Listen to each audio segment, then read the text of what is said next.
So look at Anthony Ryder from South Lyon, Michigan, recently selected as the Lions 2020 Fan of the Year. He has a passion about sports broadcasting. With the 112th selection in the 2021 NFL Draft, the Detroit Lions select Amon-Ra St. Brown, wide receiver, USC. One pride, baby! Yeah!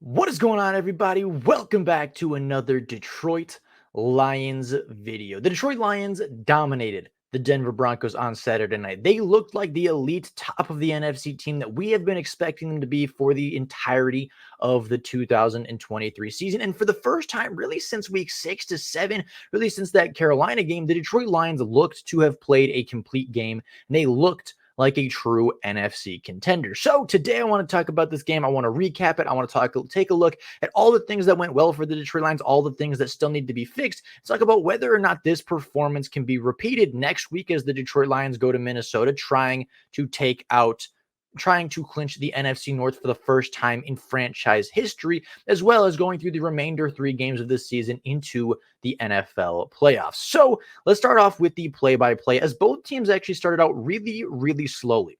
The Detroit Lions had a couple nice plays on the opening drive. They looked to get JMO involved very early and went on a 5-play, 25-yard drive, but ended up punting after a couple of stalled plays. Jared Goff, I believe, actually took a sack, just tucked his head, didn't see Sam Laporta wide open, took a sack to end the first drive. Denver came out with a quick pass to Jerry Jeudy that picked up a lot of yards early, but after a very well-timed blitz call by Aaron Glenn and a great execution by Ifeatu Melifonwu, they were able to strip Russell Wilson, and Isaiah Buggs picked the ball up and returned it a pretty decent way all the way back up to about midfield. The Detroit Lions were unable to do anything on offense to start the game, going 3 plays, -2 yards on their second drive. They punted again, then Denver punted, then Detroit punted, and then Denver punted. And then in the second quarter, the scoring started to begin as Detroit went on an 8-play, 80-yard drive, taking up 4 minutes and 7 seconds as Sam Laporta found his way into the end zone to open the scoring for the Detroit Lions. Denver would get the ball back, going 3 plays, -12 yards, and just a minute 33, giving the ball back to the Detroit offense as they drove yet again on a 6-play, 61-yard drive, 2 minutes and 43 seconds as Jahmyr Gibbs would find his way into the end zone with his first receiving touchdown of his NFL career and make it a 14-0 game. Detroit would allow just 11 yards on their next defensive possession on 7 plays, get the football back in Detroit. Going into halftime, went on an 11-play drive, 81 yards, 4 minutes and 2 seconds, and with just 19 seconds left in the first half, the Detroit Lions would find Sam Laporta for the second time, taking a 21-0 lead going into half.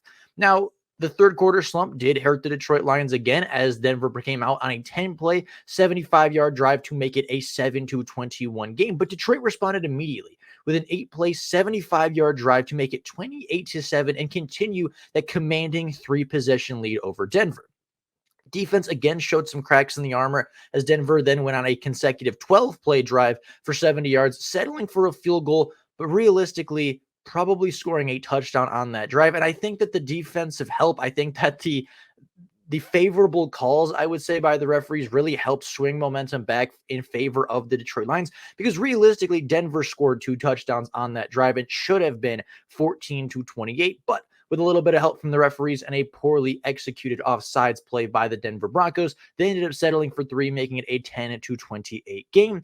But Detroit would respond yet again, a 6-play, 75-yard drive, making it 35-10 as Jahmyr Gibbs would find the end zone for the second time on the night.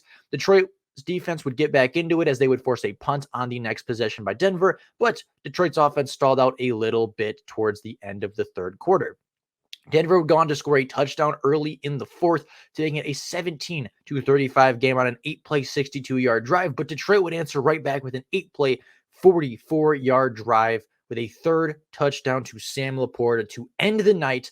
And Denver would run out the clock for the last 2 minutes and 22 seconds. Russell Wilson would be benched. The Detroit Lions would look dominant, and they commanded this game from the very beginning. Now, over the last couple of weeks, we have talked a lot about how the Detroit Lions had been struggling as of late, how they had really good moments, but had failed to put it all together in one game. And this game was the game that they were able to put it all together. They looked great, not necessarily from the beginning, but the defense showed up very early in the game. Detroit's offense took about 2 drives to get comfortable, to kind of figure out how to attack this really, really good Denver defense. And all of a sudden, they looked like an elite scoring offense again. And the Detroit Lions are back to looking like one of the better teams in the NFC after about a month of a slump where they haven't looked to be playing at their best. Now, taking a look at the box scores, I think both teams actually had some pretty positives, but we'll start off with the Detroit Lions. Jared Goff, after having 9 turnovers in the last 4 games, came to play. 24 of 34, 278 yards, 5 touchdowns, 0 picks, a nearly perfect quarterback rating on the night. And he was truly a phenomenal quarterback yet again. For the first time, really, since I'd say the Chargers game, probably all the way back in week 11, Jared Goff looked like an elite quarterback yet again. He was playing really well. Still did struggle with the deep ball a little bit, missed Jameson Williams on a deep ball, and was a little inconsistent deep down the field. But for the most part, for the short and intermediate passing game, Jared Goff was quick, he was precise, and he looked really, really sharp. Jahmyr Gibbs had just 11 carries on the night, but did break 100 yards for the 3rd time this season, while David Montgomery got the bulk of the carries, but was a little bit less efficient with 17 carries for 81 yards. Jahmyr Gibbs found the end zone once on the ground as well as once through the air.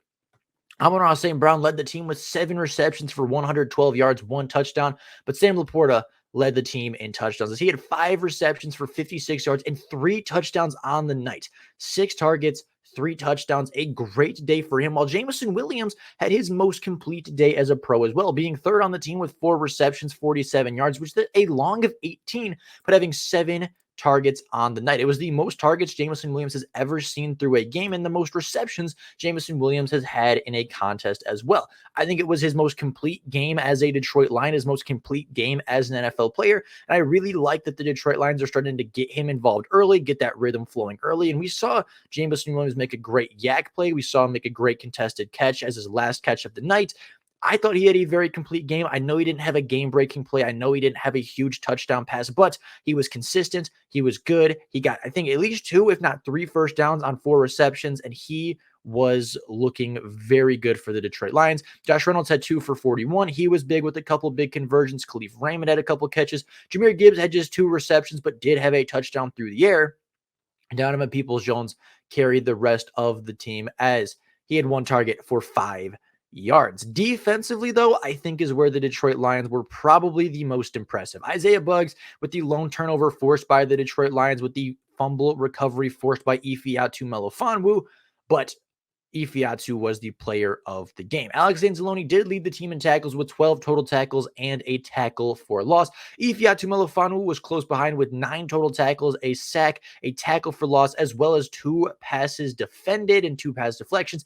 He was really, really good. John Kaminsky was decent in the run stopping area. Jack Campbell was good when he was playing at the proper position, but did play a lot of edge against Denver, which I didn't really like to see. Kirby Joseph had 4 total tackles, and I believe 1 pass breakup, as well as a near pick on an underthrown ball by Russell Wilson. Aiden Hutchinson had 4 tackles. Derek Barnes had 3 tackles. Josh Paschal came away with the sack, as did, as I said earlier, Ifeatu Melifonwu with the 2 sacks on the night. But they did have a lot of pressure on Russell Wilson. Cam Sutton was really good. He had a big PBU in the end zone. Khalil Dorsey ended up taking up the final boundary spot for the Detroit Lions. Him and Kendall Vilder kind of rotated around a lot. They both played some boundary, and I thought both played really, really well. I would think Khalil Dorsey might actually end up being the actual starting boundary cornerback come next week and come the playoffs. I think the combination of Dorsey as well as Vilder were a really good combo on the outside, and I was really happy to see what they were able to do. Isaiah Buggs made a big play. Brian Branch was pretty quiet, although he was really solid in coverage. Broderick Martin had 2 tackles, a career high for him. And overall, it was just a really, really good performance by the Detroit Lions. 4 tackles for loss, 2 sacks, 1 turnover, shutout in the first half, just 3 scoring drives altogether. And they looked really good. They blitzed a lot better. They were a lot better in coverage. Just everything about them seemed to be a bit better. And even though they only came away with 2 sacks, which isn't that impressive on the stat sheet, I did think the Detroit Lions got a lot more pressure. They were a lot better about getting off the field on third down, although they still were not perfect. They did allow a couple third downs and especially some third and longs, but for the most part, they were improved in that area as well. But I think some things to still be concerned about are the red zone defense. Denver, when they were able to find their way into the red zone, scored pretty easily on all of their possessions, but again, they didn't get into the red zone too many times. Michael Badgley was the new kicker for this game, went 6 for 6 on extra points, was never forced to attempt a field goal, but he was the kicker last year and had a pretty good season for the Detroit Lions. All things considered, I think this was Detroit's most promising game in a very long time. And I would even argue this was their best game of the season. They showed up coming off of a huge loss to a division rival Chicago Bear. They came back home and they probably played their best game of the year. You could argue Kansas City was maybe their best game. You could argue, especially offensively, that maybe LA was their best game. I think this was their most complete game as a unit, and they went from looking like a team that was nearly incapable of stopping an offense, they were nearly incapable of stopping a scrambling quarterback, to being a team that looked almost unstoppable last night on both offense as well as being really tough to out on defense. They played for what has been for the last month and a half, a top defense in the NFL, if not the top defense in the NFL, a team that was on a 6-1 winning streak versus a team that was on a 2-2 downward spiral. And the Detroit Lions corrected course. They looked dominant and they were able to escape, and not even escape. They were able to go into Ford Field and kick some butt. So with that being said, the Detroit Lions moved to 10-4. And with a Seahawks loss tonight, the Detroit Lions will clinch a playoff berth for the first time since 2016. It has been nearly 8 years since the Detroit Lions have been to the playoffs, and they are about to do it for the first time in nearly a decade. So with that being said, the Detroit Lions are set to take on Minnesota next week and a chance to clinch the NFC North. The Lions need just one more win to be division champs for the first time since 1993 and win the NFC North for the first time in franchise history. But with all that being said, we will talk about that game a lot more throughout the week. We'll talk about this game a lot more throughout the week. But for now, that is all I have for you guys today. Just a kind of a brief overview of how this game went, how the Detroit Lions looked, why they were able to look so dominant. And with that being said, that's all I got for you guys right now. Thank you all so very much for watching. And until next time, and as always, go Lions.